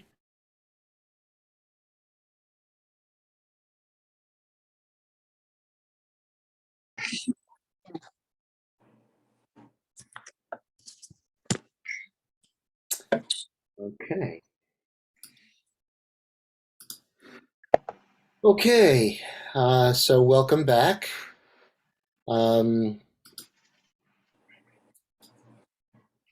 Okay. So at this point, what we want to do is to revisit our values. So we talked about our values, which were mutuality, authenticity, and empathy. I'm missing one, I know. I feel I'm trying to do several things. But what we want to do here is that the empathy circle is a tool. It's an excellent tool, but it's couched in the values. If we're really going to change the world, then it helps advance these values. So what we're going to do now is to take a time. We're going to take about 15 minutes, actually about 11 minutes, actually, and people will kind of raise their hand, and not everybody has to respond. But we want to see both as feedback for ourselves and what you've seen. If you can give an example of an expression of some of the values. Now, it could be another value that you had. And by the way, they are empathy, mutuality, openness, and care. I missed openness. And so, like, for instance, in the empathy circle, we have everybody has a fairly equal amount of time to speak. That's an example of the embodying the mutuality. And so I asked people to, it could have been on a buddy call, it could have been somebody did, whatever, something that you experienced somewhere else. But just where you kind of saw those values embodied. Because that's going to be the where the rubber meets the road. So I invite you to talk about, when did someone, demonstrate demonstrate any of those values, or one of the values that you've put into the Mentimeter. So I'll share. great, thank you, Ina. Just the concept of care. I am realizing that it sort of becomes the conversation can sort of morph from the topic into maybe something that someone said. So when we're all listening and we're engaged in what other people are talking about, that sparks something, and that that sparks and inspires, like maybe something that you want to express or talk about, or it touches you in a way you're like, oh, I have to get this out, or I want to share this now. And that comes from care. So I think that is a way that care can be expressed, is that sort of improvisational sort of movement that starts to can start to happen in a conversation where it feels like everyone's together in the conversation. Oh, thank you. Okay. Anyone else? Yes, Wendy. Yeah, I reinforce what Ina just said, because I think most of the empathy circles that I've been involved with, there's just this feeling of being held. And so that the mutuality, even if we might have different views, there is a sense of care, as Ina has just expressed. And what I notice sometimes is how a view might be expressed and someone else might have a slightly different view, and then by the end you can see this more that unites us than divides us. You see that similarity, that mutuality. Thank you. DJ. Well, I personally really want to add intentionality to the process. And to me, intentionality is openness. So if you have an intentionality of openness, when you're listening to someone, the openness to me is just like a total abandonment of anything that would be considered a judgment from me personally about what I'm hearing. And I think that it's very natural for us to start like relating. Oh yeah, that happened to me, or oh yeah, that happened, you know, that reminds me of something that I want to share later, or whatever. And this can become a distraction, and it can kind of like interfere with your listening or your hearing. So when I say openness is so important to me in the empathy circle, I mean like total openness, almost like I'm not myself. I suspend who I am. And I think when people start doing that in the circle, when you see that suspension of self, or that reiteration of suspension of self in what people are saying, it really does have this way of connecting us as a group. And it doesn't even really matter anymore what we're saying. It's just the fact that we're open with each other and we're 100% present in that openness. Thank you. Anyone else? Yes, Anastasia. I want to. I'm sorry, go ahead. I saw Anastasia, I think I saw your hand first, and then we'll go to you, Garan, okay? Thank you. Go ahead, Anastasia. Thanks. I want to speak for freedom. I saw this value very much, not only of the facilitating, but at the beginning of every session, when we discuss about the questions you receive from the feedback. Mm-hmm. I think at every session when the trainers answers, I always remember a question that has as an answer about freedom to the topic, freedom to choose the speaker. I always remember an answer and about how the freedom comes to the empathy circle. Thank you very much, Anastasia. Garan. Well, I see that almost all the values that are mentioned, they are interconnected, but the ones that came first to my mind was also care. I see care in some way like action where a situation where the listener is giving love to the one that is speaking, in the sense that is accepting the other person as who she is or he is, yeah, and do not make a judgment. And that is a way of taking care of the other person in the sense that you accept that person, and then you create like a kind of cocoon or place where the person can rely to speak without to feel the pressure of it, the judgment or whatever. And then I think that in empathy and the practice of listening, and there's a lot of care with the others. Yeah. Thank you, Karan. I really appreciate it. Anyone else? Jay, was that a hand raise? No. Okay. Anybody else? Sally has her hand Oh, I'm sorry, raised. Sally. I see your, yes. Go ahead, Sally, please. Well, how can I just pick one? But I am gonna pick one because I don't think it's on the list. It's learning. You're learning to listen, and you're learning to hear what you say. And yeah, you're learning to have patience to listen and to speak more clearly so other people can process what you're saying. Thanks, Sally. I appreciate that. Larry. Yeah, I'm just really inspired by the sharing, and I love these values: curiosity, clarity, and mutuality. And to me, if curiosity is allowed to live freely within each of us, then it leads to clarity.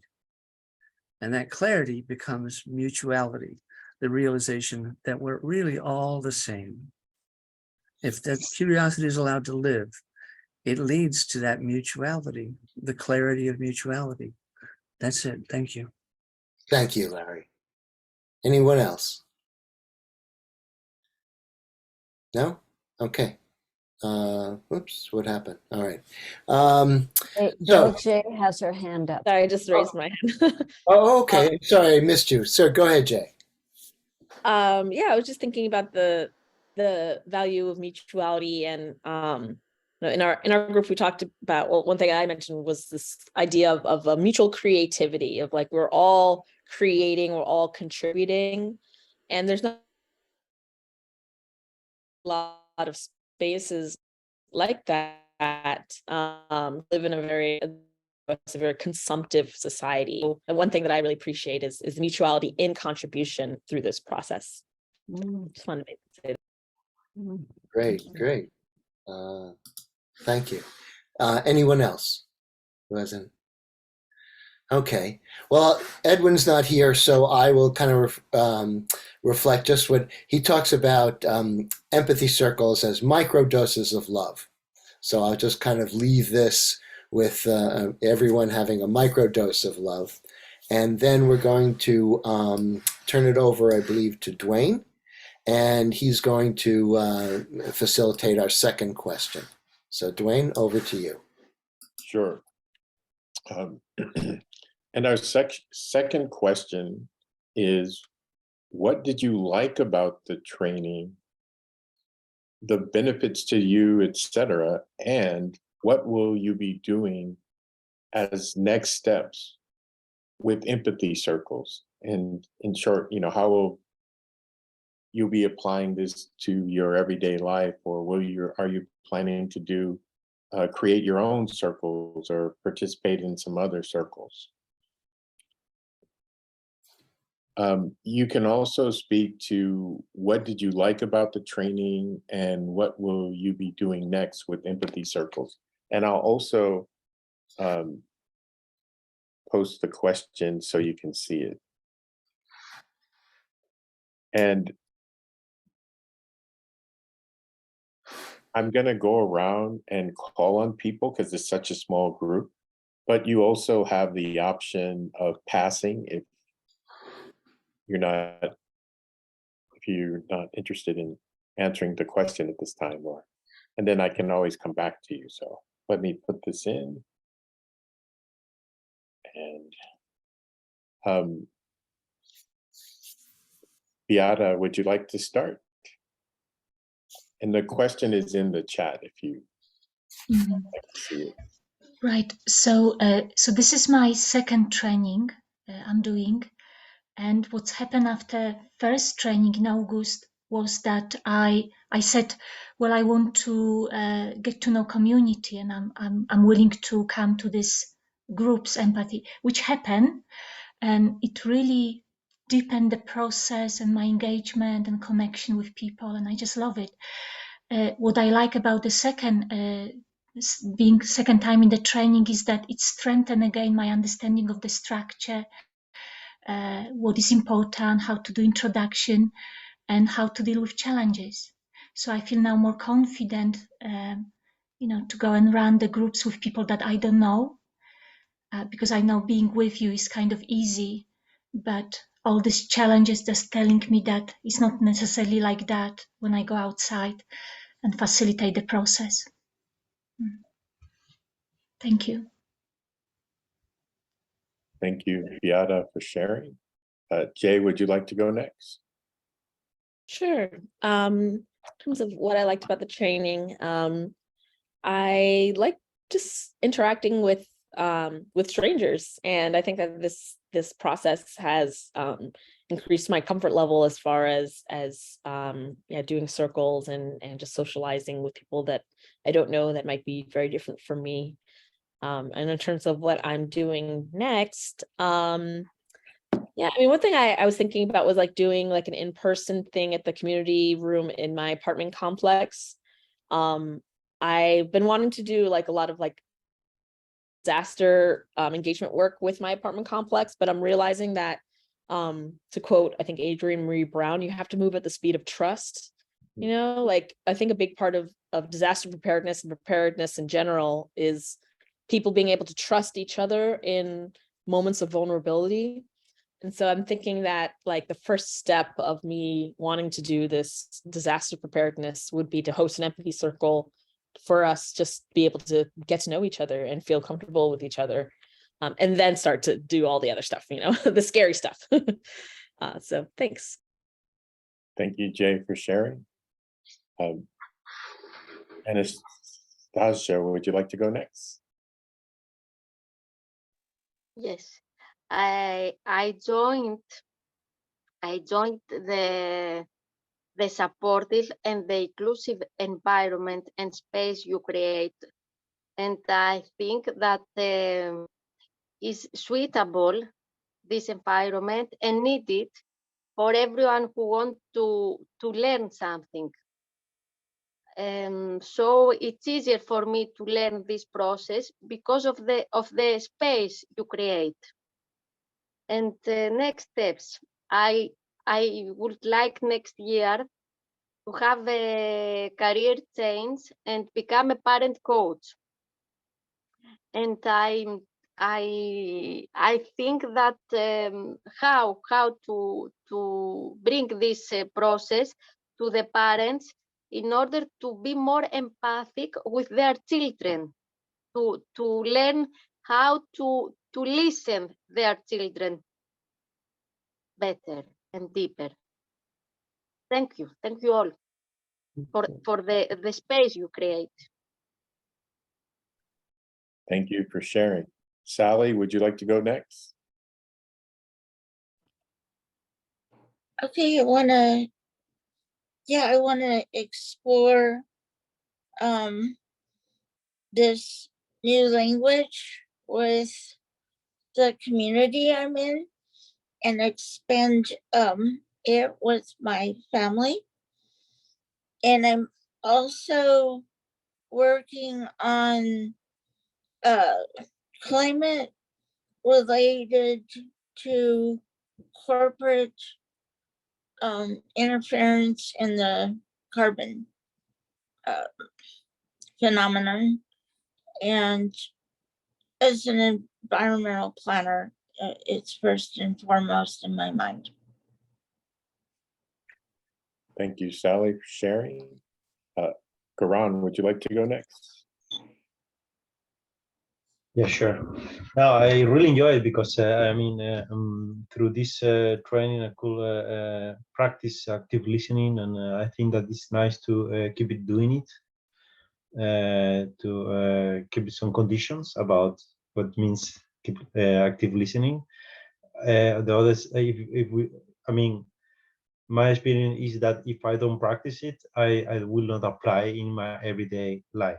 Then having these moments help me a lot to then bring it to my daily life when you are in the mess of all the things that someone have to do, right? And then I was thinking right now how to apply it, and really think that it should be not so difficult to start to groups related to empathic circles online, and maybe with Spanish-speaking communities, yeah, just working on it. Yeah, exactly. And that's my intention, honestly. Let's see what happens. Thank you for sharing. Thank you. Ina, would you like to go next? Sure. I really like that I had the full 5 sessions to look forward to.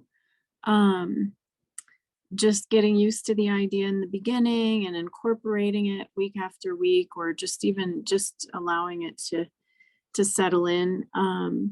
So I definitely like that. I love that so many people are on this group. Like it's a nice, good group of people. It's you know, it's a good collection of people, a good number of people. So thanks to all of everyone who participated. And as far as what I want to do next with it, I definitely want to just sort of keep my mind open and try to apply it in as many ways as I can with every relationship or any group that I'm involved with. And then I would love to just participate and you know, just become more involved as best I can. Lately, I feel like my schedule is really tight, but I definitely want to. I just want to become more involved and keep going with it. So I think that's how I feel about it for now. Thank you. Thank you, Ina. DJ, would you like to go next? Yeah, I really love this training. I look forward to more training.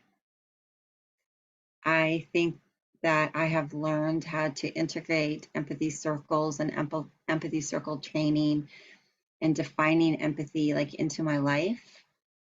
And it becomes this like space where I have to slow down. And that's really big for me because I do everything really quickly. I talk quickly, I think quickly, I do things quickly. I'm always like running behind.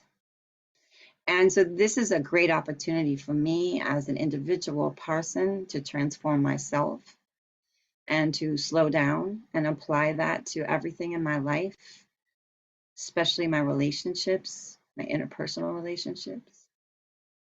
Empathy circles have taught me that reflective listening has the power to change the world. And I'm not 100% sure how or why right now, but it's just absolutely magical. And I can see that people who have very different thoughts about the way the world works, being in an empathy circle, and maybe we could actually work towards global peace if we can get to that point where we can be in an empathy circle with people that we really do fundamentally oppose for whatever reason, and get past that and see that humanity. And then it just spreads and spreads and spreads. So I'm not really sure exactly what my next steps are concretely. I just know that whatever my next steps are, the empathy circle will be the center of it. So thank you all for being here. Thank you, DJ. Wendy, would you like to share next? Thank you, Dwayne. I have so enjoyed the various buddy calls and the ability to be part of this group, that sense of community that a few people have referred to, you know, that whole sort of open source approach to this process, just the fairness of everything, like the meetings beforehand, and just the way people negotiate the process. I think it's a real model. I just wish that so many political institutions were based on these lines. Yeah, there's just so much benefit here. And in terms of next step, it's definitely integrating it much more into the other groups and organizations that I'm involved with, in terms of that ability to reflect back. I was mentioning in the breakout group, for the first time, you know, in this one particular group I'm involved with, I actually said the words, could I reflect back what you just said? And I would never have done that before. And I think it can change the energy of that group in a really positive way. So yeah, just thinking quite calmly about the next step at the moment. Just there's a lot to be done. And thank you so much, everybody, for your patience with me. Thank you, Wendy. Celine, is there anything you'd like to add? Oh. Well, my heart is very full. And when I think of what I want to do next, I want to go to more of the Thursday Empathy Circles education groups. And I want to participate in the empathy circles that are being conducted in Europe and see more different people. So those are things I'm looking forward to. Thank you. Thank you. Larry, would you like to go next? Yeah, thank you all so much. For me, the Empathy Circles provides the space for human beings to really, really, really express what's alive in them in a safe space. And that to me is just monumental for human beings to be able to live in peace with one another. So I love the simplicity. I love the profoundness. My next steps is, I think I'm going to do some more empathy circles. Thank you. Thank you, Larry. Anne, would you like to go next?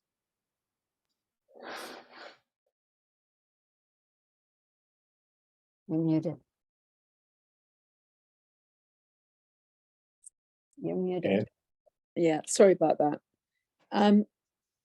Next steps for me are pursuing integrating it into my normal, like, everyday life and relationships more. And I'd love to connect with Anastasia about her suggestion that she's interested in doing coaching parents, or parent coaching. So I'd love a buddy call with her and explore that. And I'm excited about developing questions that help us bring empathy into the world in whatever ways we can and whatever we're doing. Thanks. Thank you, Anne. Bill, would you like to go next? Sure, thanks, Dwayne. Well, I'm going to, I'm working on an empathy game. And so that's what I'm working on. For Thursday, just to let people know, this Thursday is Thanksgiving here in the US, so we won't be having any meetings then. But December 1st, the Thursday, we will continue and sending out things on LinkedIn. I will put my email in the chat, and so if you have any questions or things like that, you can get back to me. Yeah, my heart is really full. I have so much appreciation, not only for the new participants, but also for the trainers and trainees that here, that we come together from disparate places and we work together as an excellent team. And I have experience of that in working in hospitals and treatment programs, how important that is. So I'm just really kind of very impressed. Thank you. Thank you, Bill. And for me, my next steps have always been ongoing steps. It's, first and foremost, I'm working on my own personal growth and development, because I think that, as I've said before, I experience the world based on how I feel about myself, my own perceptions of myself. And so working on my own self-esteem and learning to love myself without any conditions is something that's ongoing and important for me, because it builds my capacity to be able to share that with others. I'm actively involved in learning how to be a better listener, which I think equates to learning how to be a better person on a daily basis. And so I'm always actively looking to apply this in my day-to-day life. One of the things that I've been doing recently is I've been participating in this website where people are learning English as a second language, and they want to improve their English communication skills. And we have like 7-minute turns to have one-on-one conversations. And part of the reason why I've been doing this regularly is I enjoy meeting people in other parts of the world and hearing about their stories. The second reason is I think for people like me who are retired, we have time. It's important for me as a native speaker to join those sites so I can create opportunities for people to improve their communication skills. And, I will end by saying that as a part of my day-to-day life, my fundamental principle is that I want to share kindness on a daily basis. And so I want to do one thing for one person every day of my life for the rest of my life as a starting point or a point of departure. And that's something that I'm focused on. And that, learning to be more empathic is a part of that daily process. But it also starts with me and taking care of myself first. So I'm thankful for being here. I'm thankful for being a part of this team. I always learn and grow from this experience, and I'm open to the next adventure. And for the people that I didn't have a chance to have a buddy call with or get a chance to be in a circle with, I hope that we have an opportunity to learn more about each other or share a conversation together in the future. And so thank you. We finished 1 minute and 30 seconds ahead of time, and I'm going to turn it over to you, Celine. Thank you all. Thank you, Dwayne. Oh, so much sweetness and love. So this is our closing after the end of 5 weeks together. And I'm to ask if there are any trainer final comments. Any trainer have something left? No, I didn't. Oh, Bill, please. Sure. I just wanted to say, to look to the art of facilitating. Facilitation, you have the structure, but always, like for instance, I'm always balancing the needs of an individual to be heard with the needs for everyone in the group to be heard. And that is the art of facilitating. So I encourage you to immerse yourself in the art of facilitation in that vein. That's it. Thank you. Great point. So this is our final circle. And what we did today was we practiced without any challenges or distractions. And we harvested feedback about our intentions for hosting future empathy circles and furthering the culture of empathy. And you have assignments. There'll be one more empathy buddy call in the email that you will receive. You'll be given an empathy buddy. and request that you fill out the session feedback because that really helps us very much. And remember to donate if you're able to do that. And then those of you who've been able to participate for the 5 sessions will receive a certificate of attendance. It just says that you have attended the 5 sessions. We will have more empathy circles coming up that you can sign up for. For now, we ask you to put a feeling word in the chat. So if each person will put something in there. I see appreciation, peaceful, happy, contentment, more appreciation, gratitude, inspired, hope, thanks, gratitude. Thank you very much. And then we end with our final jazz hands. Oh, sun on mine. Thank you very much, everybody. And then the training team will stay back for our debrief. Okay. Remember, you can come to cafes at any time, practice your facilitation. So take care, everyone. Thank Thank you. you, everybody. Good luck. Take Thank care. you.